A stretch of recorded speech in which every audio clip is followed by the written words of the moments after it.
Well, Broncos country, we find a way to get it done. Another victory for your Broncos on Thursday night versus the Las Vegas Raiders. But I think we all can agree there might be some stuff to work on, man. We'll get into it all on a victory podcast, Thursday night football style, right about now.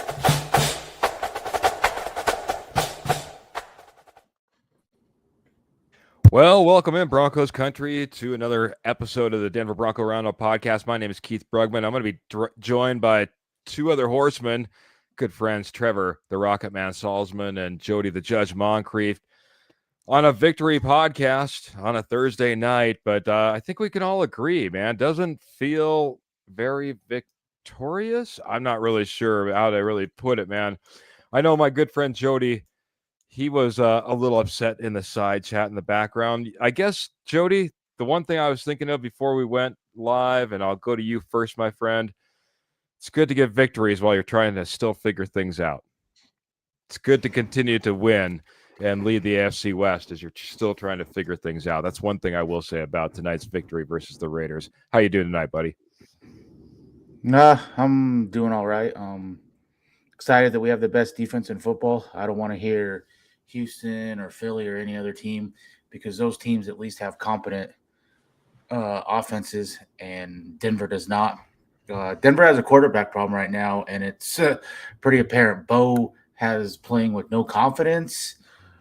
Bo is locked in on Troy Franklin, and that in turn is causing him happy feet in the pocket. He's double clutching on throws.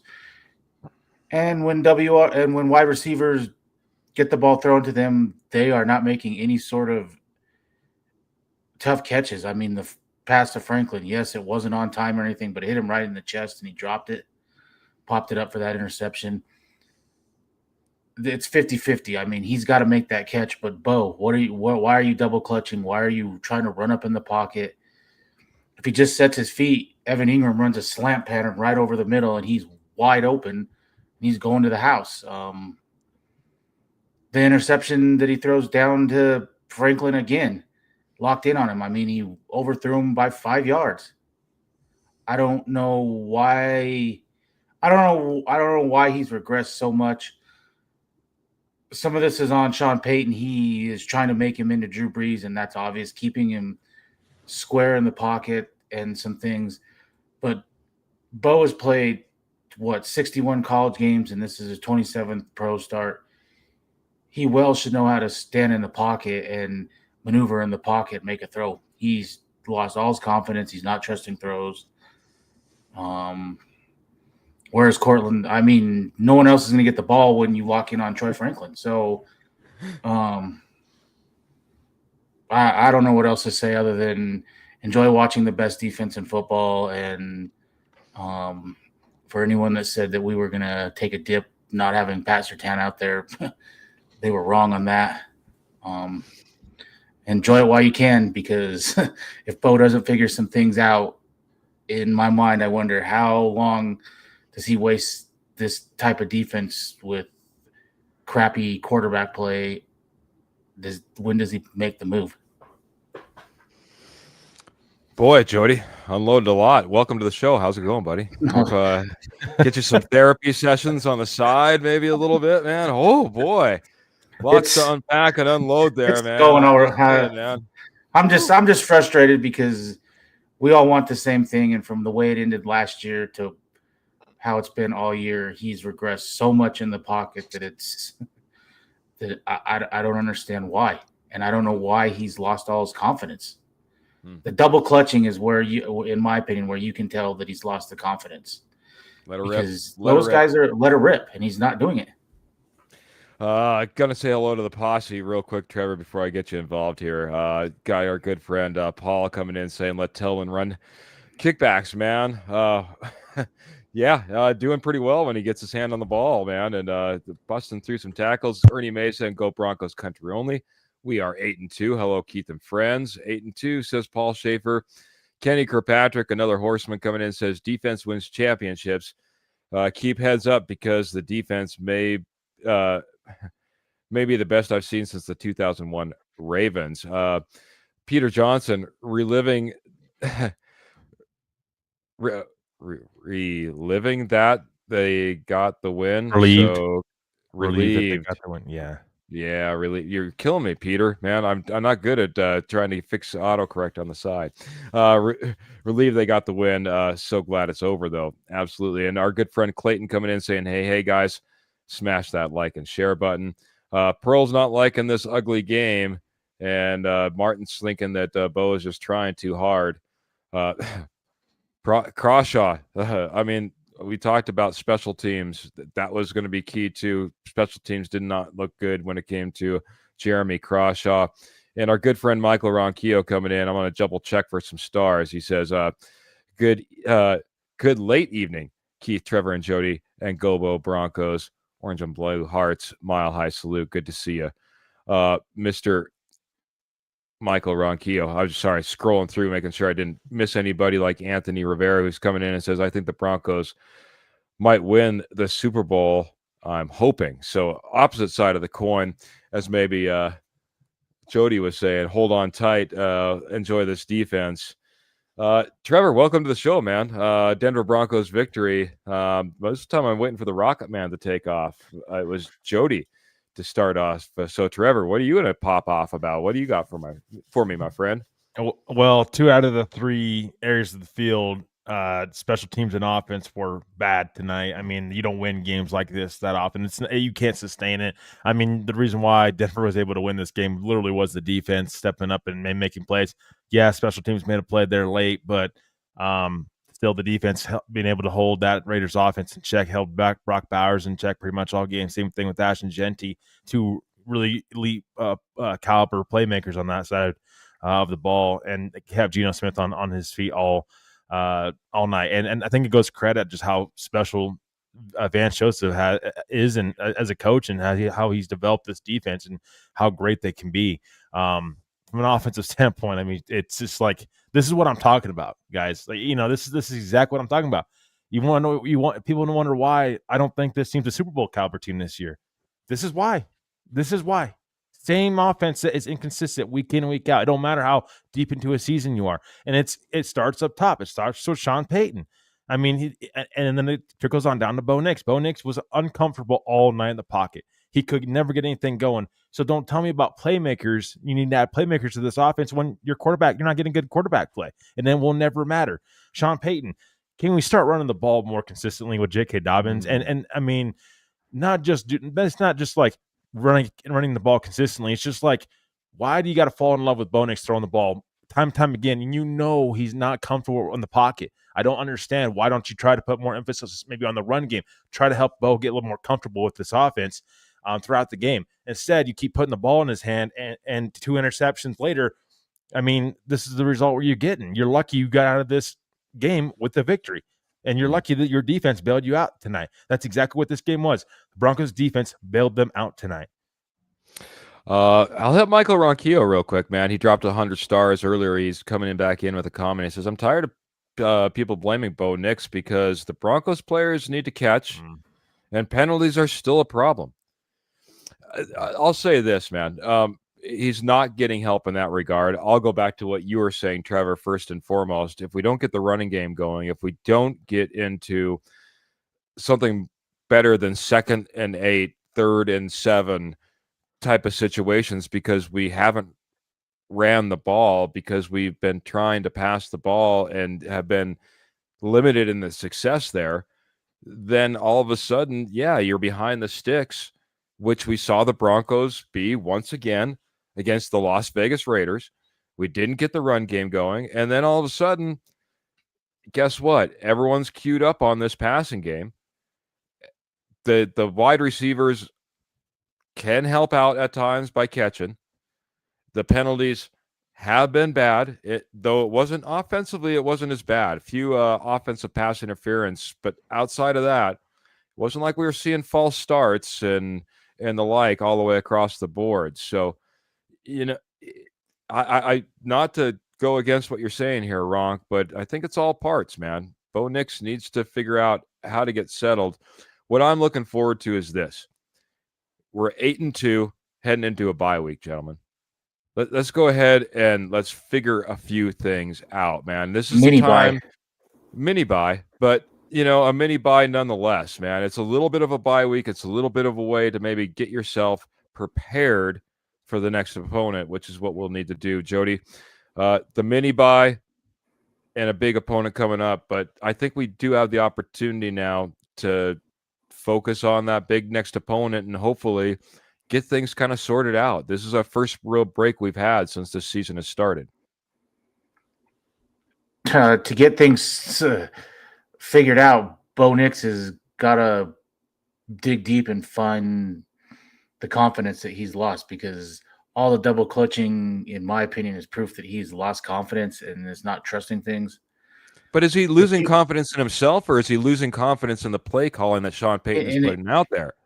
That's there's two sides to that. If you're not confident with the play of the call that's coming in, sure, you're not. You know what I mean? Comparatively, but I'm not a confident person as a quarterback. I'm going to go to the other side, because if you go watch breakdowns and the all 22 and some different things, there are wide receivers open, and there are wide receivers open in this game, specifically the overthrow to Troy Franklin on that deep out. I don't know what he did. He slipped a little bit or something, and then he lobbed the ball over there. If he would have just ripped the ball to him, he didn't need to lollipop that in there. If he rips it and throws it, puts it on him, that's a 20-yard, whatever, however yard, that's a play right there.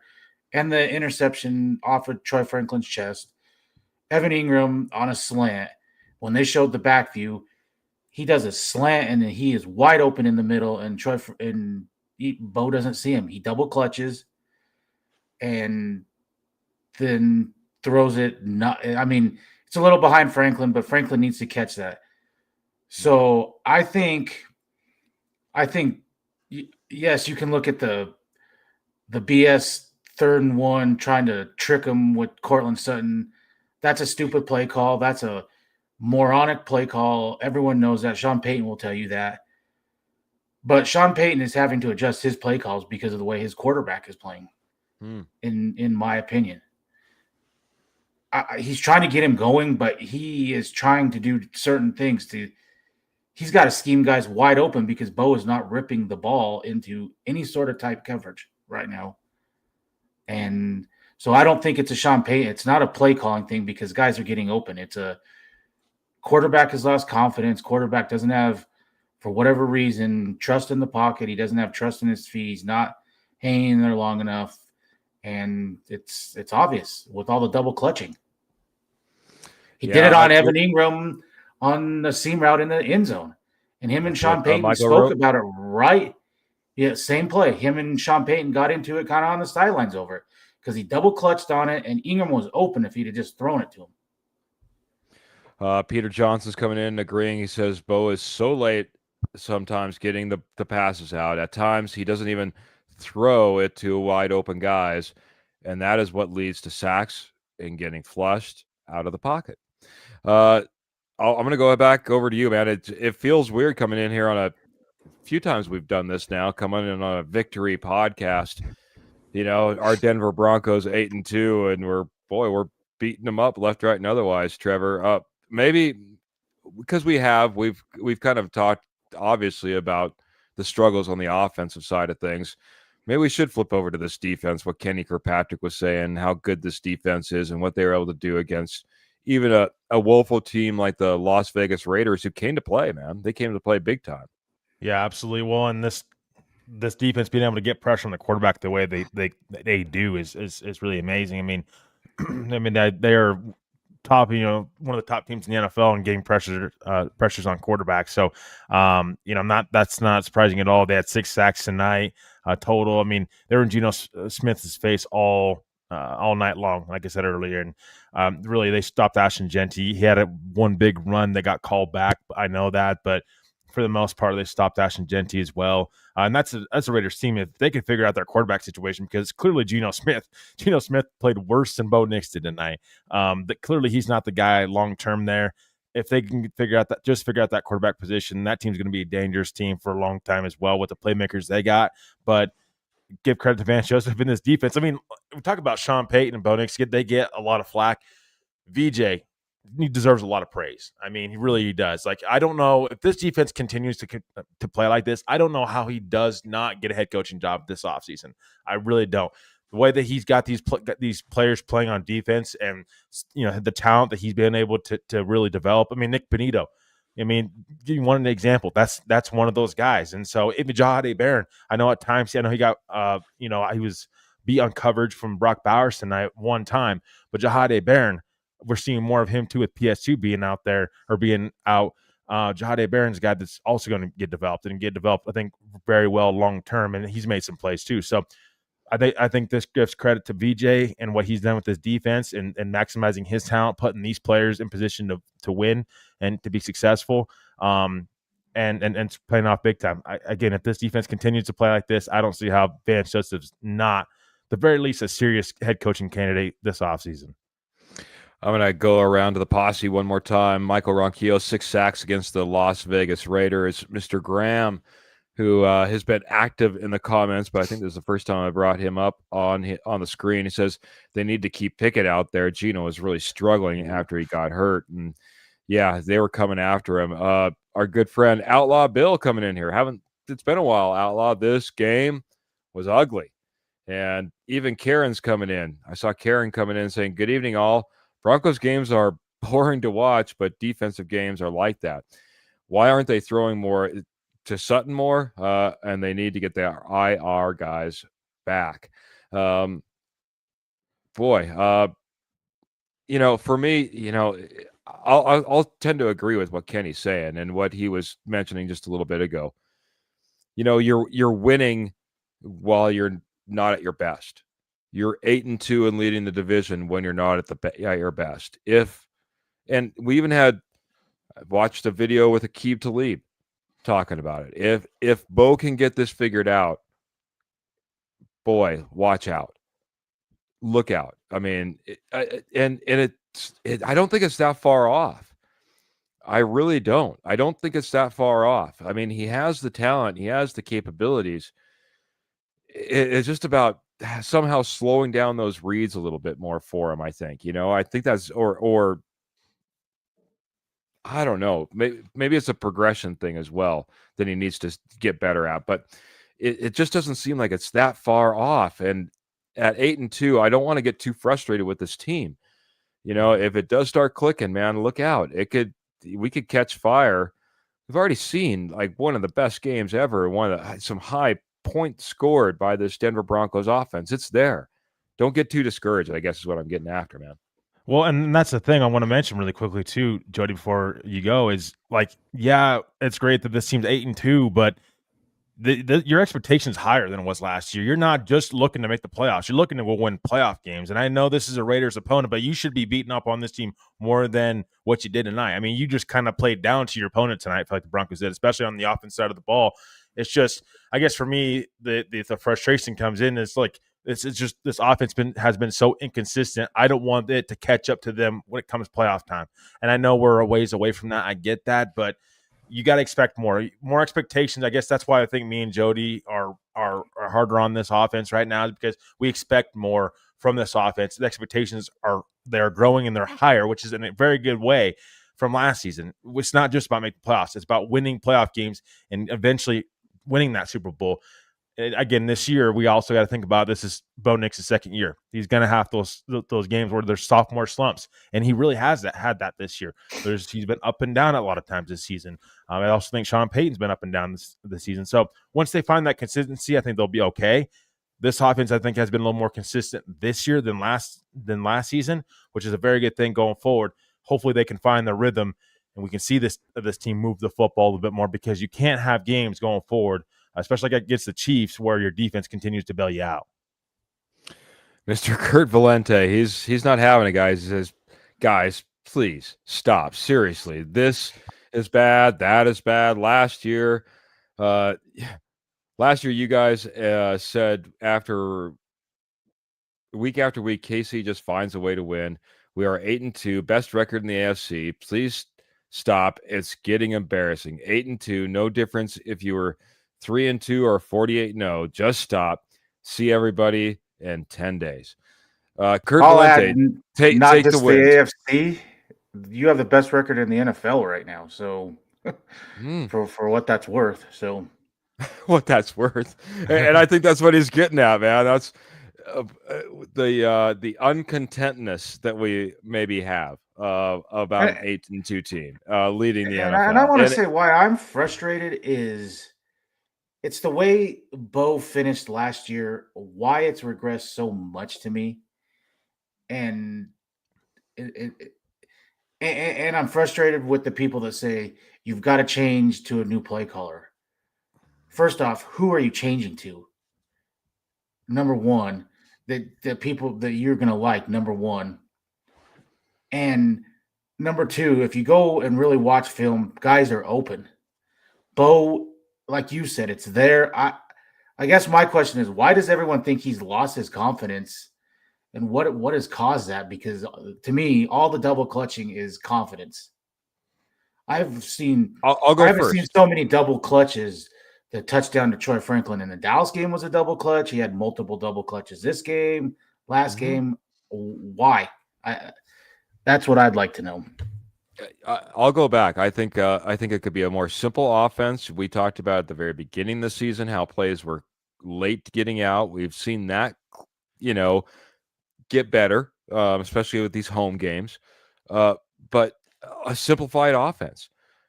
I think there's so much on his plate that honestly he's second guessing what he's seeing when he sees a wide open guy. You talked about, hey, Bo Nix doesn't turn the ball over. Bo Nix doesn't take sacks. This is probably drilled into his head. He doesn't want to, hey, where this is going to be a close game. This is going to be a grinding type of game. Can't have any turnovers. He's second guessing what he's seeing out there at times, like he said, even when it's wide open. And I think we need to simplify it for him just a little bit. It'll be interesting. I really think I'm gonna give it right here, man. I think that I'm gonna rack all of what we saw this game up to a short week, because it was a short week to try to turn it around, get ready, and we might have been just looking a little bit forward and game planning a little bit more for the Kansas City Chiefs than we were for the Las Vegas Raiders. I don't know if we put our best out there from a coaching standpoint, obviously not from an offensive standpoint, but I like what the posse's saying here, man. We're 8-2, and it's been such a long time. I know it's tough when it's a ugly win like 7-10 versus the Raiders, but goodness, Broncos country, man, this doesn't come around very often, man. Please enjoy this, man. Your Broncos fought it out, battled it out, and your defense is probably one of the best, if not as the judge said to start off, man. Don't want to hear about it. I think I think we are the best in the NFL right now. Celebrate it, man. Celebrate it and embrace it. I was texting a buddy earlier. Do you think Bo's hurt, and that's some of it? There's an injury that we don't know about. Do you think that? I don't see it, at least just because I don't see it anywhere in his game. You know what I mean? So,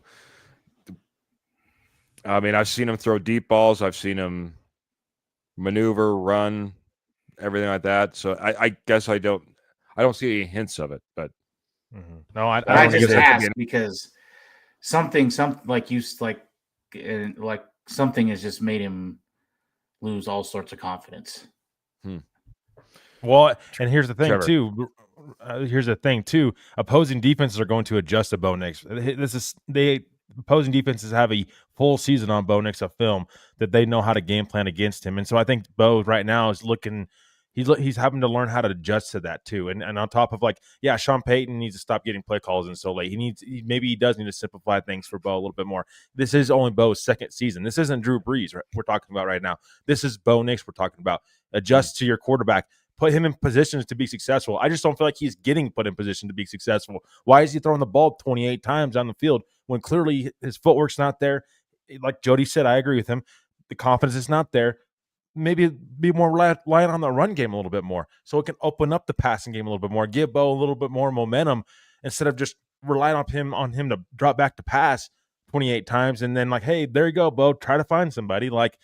When he clearly doesn't have it. You got to understand when he has it and when he doesn't have it, and you've got to adjust as a coaching staff.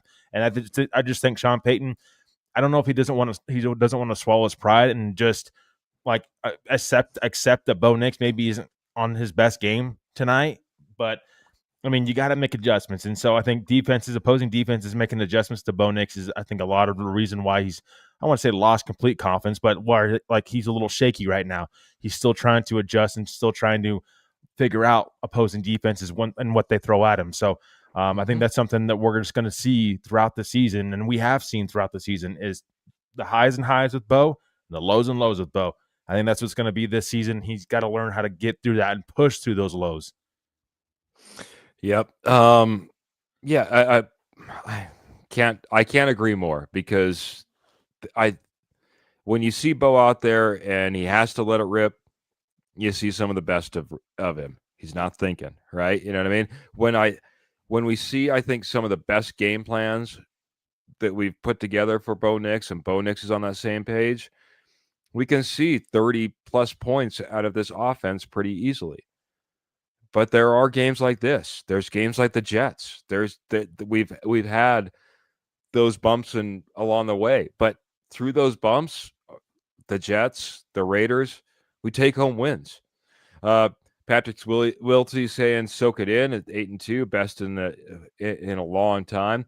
Also wanted to hit Junebug up here. Junebug, I don't know how often we see you in here, but they were saying I don't think it was on Bo tonight. The offensive line struggled a little bit as well.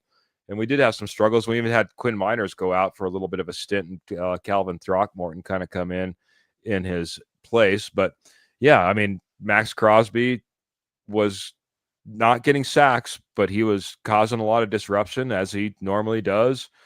You know, Bo was flushed out of the pocket, sometimes by himself, sometimes by this defense, and had him running and incompleting passes. So there's a lot to be said about a complete game from this offense, whether it be the wide receivers who could have caught some balls, Bo Nix back there double clutch on the offensive line that could have been a little bit better, even Sean Payton maybe helping himself out a little bit.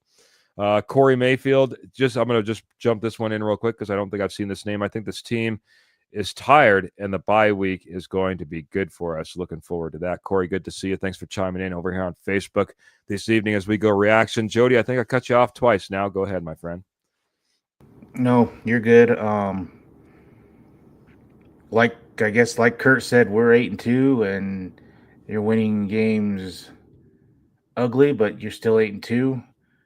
You pretty much, we're going to the playoffs. I mean, you're going to have to basically lose out not to make the playoffs the way the rest of the AFC is. So get some things figured out. It was nice to see Dobbins come back in the game because I thought, dang, if he gets hurt, where do we turn for running back? And I'm going to have faith like last year. I was at the Panthers game after the mini bye, after the Saints game, when he was thrown in between two wide receivers that were wide open and different things. And he had settled his feet down and he looked much better in the pocket and they figured some things out. So I'm going to have the same faith this year. DeSoto doesn't have to be elite. It just needs to be a competent offense that can score you 24 points a game, and you are going to win a lot of games. So figure it out over this mini bye. Bo, get your confidence back. They're not going to Stidham, whether people are calling for that or not. They're not moving to Stidham. And get your confidence back, and have your best game against the Chiefs, and you put them 3 games behind you, and you've pretty much eliminated them from winning the AFC. And good things are to come. Just gotta clean up some things that are, in my opinion, that he can clean up, because we've seen him do it. So hopefully, as like last year, the mini buy does works like it did last year. So I have faith, and I'm happy 8-2. We got is that Tot Tucker coming in here. He's Bo Nix and Sean Payton, just terrible. You can blame it on the offensive line if you want to, but he's back there. He's unstable. He's twitchy when he drops back to pass. It is a concern for us, and I appreciate you coming in here, giving us your 2 cents here as well. It was on the defense tonight, Trevor, but we got that victory. I guess we're almost about ready to wrap it up. We've got about 30 minutes, so maybe get some final thoughts from you. I'll go back to you, Jody, if you have some more final thoughts. But Trevor, let's start it off with you. Yeah, I mean, a win's a win, however you take it. I know we're sitting here and we're criticizing the offense because, again, the expectations are higher with the offense this year. I mean, you're another year in the Sean Payton and Bo Nix. I mean, this offense needs to be better. They need to be more consistent, and they have been. I think from what they were last year, I think they have been a little more consistent. You're certainly seeing them run the football better when they do run the football a lot of times, but. Yeah, I mean, a win is a win, however you take it, and however it happens. But expectations rise. You have the Kansas City Chiefs coming up. It's huge. That's a big game. And you have a mini bye. Perfect time for this team to start getting healthier, and Bo Nix and Sean Payton to go back to the drawing board again and see what they can fix. I think there's a lot to be proud of. Listen, this team's 8-2.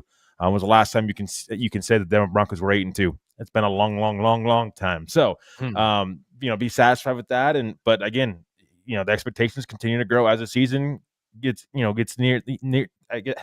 Excuse me. As the season's end gets near and you get into the playoffs, expectations rise even higher. And this offense better be more consistent so you can win playoff games. I can't say that enough. You've got to. The expectation is to win playoff games, not just get to the playoffs. And so, I think this team will get there. I mean, it's just going to take time. Still a lot of season left, and looking forward to this team continue to grow. Again, the defense, one of the best defenses in the NFL, and that's something I think to be very much so proud of. Also, special teams needs to be cleaned up a little bit too over the mini bye. Maybe we could take a look at that too. Jody, anything else that we should take a look at from your perspective tonight as we celebrate this Denver Broncos win? I'll just add, if your defense continues to play the way it is, what does it really matter if you're just playing like dog poo, because you're going to be in the game regardless, really. I mean, you give up 1 touchdown in the last 8 quarters. And to be honest, I mean, that touchdown should have been a delay a game. I mean, it was at zeros forever. They missed it, but whatever. Hufanga doesn't miss that tackle most of the time. I mean, that was bad form. He met Genty right in the hole. So whatever. But your defense plays like this, they can carry us. We watched it in 2015. The offense wasn't good. Manning wasn't good in the playoffs. He wasn't good in the Super Bowl. And this defense carried him. So be excited, because the defense is going to carry this team. And the AFC is wide open. So there's not a dominant team this year. So when I hear people say really Denver's windows next year, it's right now, because there's not a dominant team. Yeah, it is a lot more wide open than we've seen in years past. Mr. Kenny Kirkpatrick says, 2 games ahead of the Chiefs, I would be excited like Kurt is. Absolutely, man. I think that, like I said, I think that we need to be celebrating this. And not only that, man, I know that we want to have a prolific offense. But I still remember those, and I'll bring up what Kenny brought up a little bit earlier, how proud the city of Baltimore was about those 2001 Baltimore Ravens and that defense that they brought week in, week out, and took them to a Super Bowl. No one's going to be putting Trent Dilfer on the quarterback Hall of Fame, Mount Rushmore anytime soon. But you know what? He got himself a Super Bowl because of Ray Lewis and that defense and what they're able to do in 2001. Could be a repeat. Let's hope that this offense becomes a little bit more prolific, but you got to celebrate your team when they're freaking 8-2, gentlemen. 8-2. I'm going to take the victory. I will say this, man. Michael Ronquillo did bring up one thing that I think we should just bears mention as we get out of here, guys. Prayers up to Marshawn Nealon and his family. Mm-hmm. I'll just say this. We all have our struggles from time to time, everybody. If you're going through your own struggles, please reach out. Reach out to me. Reach out to Jody. Reach out to Trevor if you need to. Reach out to somebody who cares. We all care. I know we all care about you. Don't get too wrapped up in your own head. Make sure you reach out to somebody before it's too late. Thank you guys so much for an amazing podcast. The Denver Broncos, they're 8-2. They're rolling. It might be defense, but you know what? We got a little bit of a bye week. Mini bye, as Jody called it. Then it's the Kansas City Chiefs, man. Make sure you're checking us out. We go live every Wednesday, every Friday, 7:30 p.m. Mountain Standard Time, Denver Bronco Roundup podcast. We come back again on 7 a.m. Mountain Standard Time for the morning juice. We have this amazing post-game podcast where we're usually a little bit more excited about our Broncos, but that's okay, man. It was an ugly win. We'll take it any way we can. But we do these post-games every single week that the Denver Broncos play. And, hey, by the way, take us on the go. Apple Podcasts, Spotify. We're on Facebook. We're on YouTube. We love every single person that goes out there and likes and shares and subscribes, hits that notification button. It really does make a big, big difference. Thanks, everybody, for riding with us tonight. Another Denver Broncos victory. We'll look to build off of it and look forward to the Chiefs here. Not too soon. It's right around the corner. Stay tuned for our next episode. It'll be around the corner. Hit that notification button so you know exactly when it is. We're going to get out here like we always do. Boots in the stirrups, guns in the holsters. Denver Broncos in your heart. Until next time, we're out of here. Mile high salute. Have a good night, everybody.